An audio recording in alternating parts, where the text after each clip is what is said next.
যুক্তফ্রন্ট গঠন ও ২১ দফা কর্মসূচি। ১৯৫৪ সালের নির্বাচন পাকিস্তানের দুই অংশের পার্লামেন্ট বা সংসদ নিয়ে গঠিত জাতীয় পরিষদের কোনো নির্বাচন ছিল না। কত সালে? ১৯৫৪ সালের। কত সালে? ১৯৫৪ সালের নির্বাচন পাকিস্তানের দুই অংশে পার্লামেন্ট বা সংসদ নিয়ে গঠিত জাতীয় পরিষদের কোনো নির্বাচন ছিল না। এটি ছিল শুধু পূর্ব বাংলার আইন পরিষদের নির্বাচন। তাহলে ১৯৫৪ সালের নির্বাচন পাকিস্তানের দুই অংশের পার্লামেন্ট বা সংসদ নিয়ে গঠিত জাতীয় পরিষদের কোনো নির্বাচন ছিল না।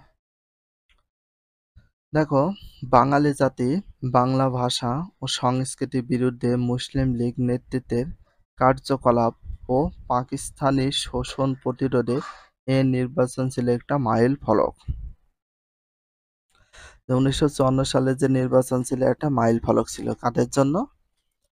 বাঙালি জাতি বাংলা ভাষা ও সংস্কৃতির বিরুদ্ধে মুসলিম লীগ নেতৃত্বের কার্যকলাপ ও পাকিস্তানি শোষণ প্রতিরোধে এ নির্বাচন ছিল একটা মাইল ফলক। ক্ষমতাসীন মুসলিম লীগ সহ মোট ১৬টি দল এ নির্বাচনে অংশ নেয়। ক্ষমতাসীন মুসলিম লীগ সহ মোট কয়টি দল? ১৬টি দল। মোট কয়টি দল? ১৬টি দল এই নির্বাচনে অংশ নেয়। Very very important. যুক্তফ্রন্ট নির্বাচনে কয়টি দল অংশ নেয়? ১৬টি দল। মূল প্রতিদ্বন্দ্বিতা হয় যুক্তফ্রন্ট ও মুসলিম লীগের মধ্যে। মূল প্রতিদ্বন্দ্বিতা হয়, দেখো, মূল প্রতিদ্বন্দ্বিতা হয় যুক্তফ্রন্ট ও মুসলিম লীগের মধ্যে। তাহলে মূল প্রতিদ্বন্দ্বিতা হয় দুটো দলের মধ্যে, একটা হচ্ছে যুক্তফ্রন্ট ছিল আর হচ্ছে মুসলিম লীগের মধ্যে, যুক্তফ্রন্ট আর মুসলিম লীগের মধ্যে।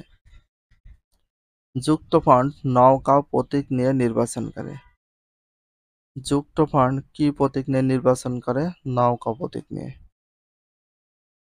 তাহলে যুক্তফ্রন্ট কোন প্রতীক নিয়ে নির্বাচন করে? নওগাঁ প্রতীক। যুক্তফ্রন্টের নেতৃত্বে ছিলেন তৎকালীন বাংলার তিন প্রবীণ নেতা। যুক্তফ্রন্টের নেতৃত্বে ছিলেন বাংলার তিন প্রবীণ নেতা। বাংলার তিন প্রবীণ নেতা। যুক্তফ্রন্টের নেতৃত্বে ছিলেন তিন প্রবীণ নেতা।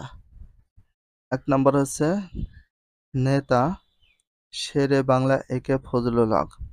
তিনজন নেতার ভিতরে একজন ছিল শেরে বাংলা একে ফজলুল হক, মাওলানা আব্দুল হামিদ খান ভাসানী। মাওলানা আব্দুল হামিদ খান ভাসানী। আর একটা আছে হোসেন শহীদ সোহরাওয়ার্দী। হোসেন শহীদ সোহরাওয়ার্দী। হোসেন শহীদ সোহরাওয়ার্দী। তাহলে মাওলানা আব্দুল হামিদ খান ভাসানী এবং হোসেন শহীদ সোহরাওয়ার্দী। এই সময়ে তরুণদের মধ্যে বঙ্গবন্ধু শেখ মুজিবুর রহমান সকলের দৃষ্টি আকর্ষণ করেন ও জনপ্রিয় রাজনৈতিক নেতা হয়ে ওঠেন।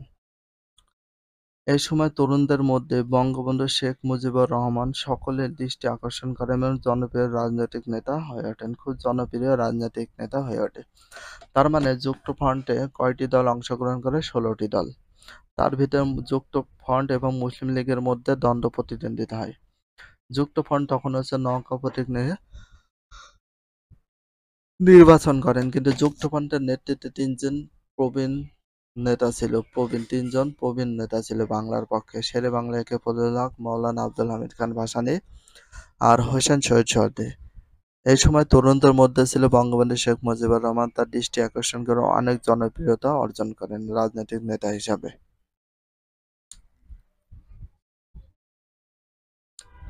যুক্তফ্রন্ট জনগণের সামনে তাদের ২১ দফা কর্মসূচি প্রকাশ করে। যুক্তফ্রন্ট জনগণের সামনে কয় দফা কর্মসূচি পেশ করে? ২১ দফা কর্মসূচি। কয় দফা? ২১ দফা। ২১ দফা কর্মসূচি প্রকাশ করে কোন যুক্তফ্রন্ট জনগণের সামনে? যুক্তফ্রন্ট। তাহলে ২১ দফা কর্মসূচি প্রকাশ করে কোন ফ্রন্ট? যুক্তফ্রন্ট। যুক্তফ্রন্ট জনগণের সামনে কত দফা প্রকাশ করে? ২১ দফা। এটা ভেরি ভেরি ইম্পর্টেন্ট।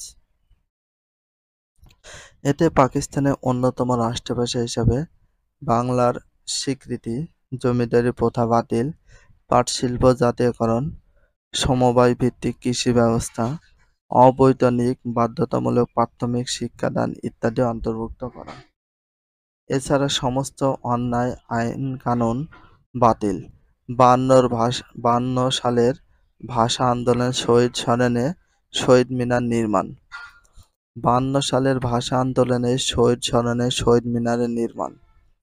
তাহলে 1952 সালে কি আন্দোলন হয়? ভাষা আন্দোলন হয়।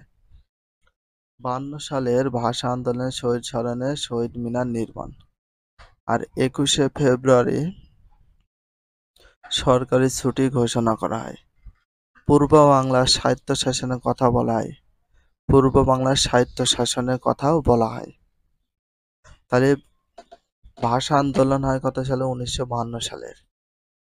শহীদ স্মরণে শহীদ মিনার নির্মাণ। সরকারি ছুটি ঘোষণা করা হয় 21শে ফেব্রুয়ারি। পূর্ব বাংলার স্বায়ত্তশাসনের কথা বলে জানা যায়। বাংলা ভাষা ও সাহিত্যের উন্নয়নের জন্য বাংলা একাডেমি প্রতিষ্ঠার দাবি এতে ছিল। নির্বাচনের ফলাফল। কোন নির্বাচন? 1954 সালে যুক্তফ্রন্টের নির্বাচন।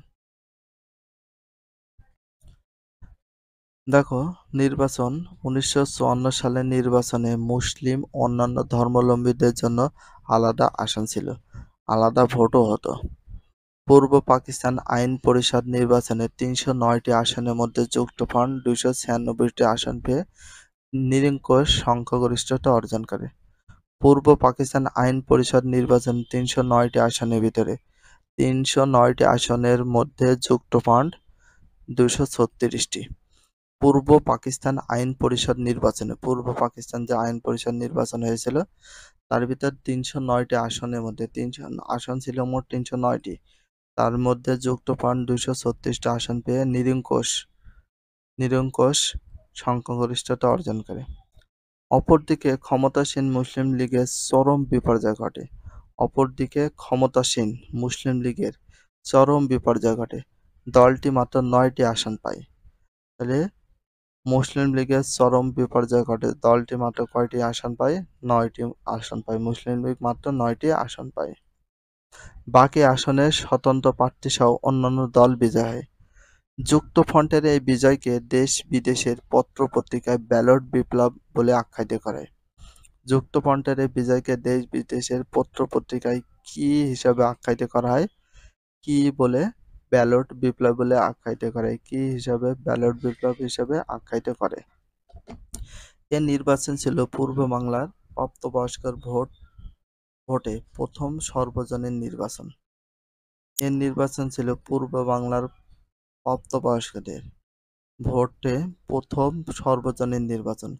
প্রথম সর্বজনীন নির্বাচন পূর্ব বাংলার প্রাপ্তবয়স্কর ভোটে হয়, সেটা হচ্ছে 1954 সালে ভাষা আন্দোলনে। বাঙালি জাতি নিজেদের অধিকার রক্ষার জন্য উজ্জীবিত হয়ে যুক্তফ্রন্টের নওগাঁ প্রতীকে ভোট দেয়। শুধু ধর্মের দোহাই দিয়ে মানুষকে যে ধোঁকা দেয়া যায় না, মুসলিম লীগের ফলাফল বিপর্যয় তা প্রমাণিত হয়। ভাষা সংস্কৃতি বিরোধী অবস্থান।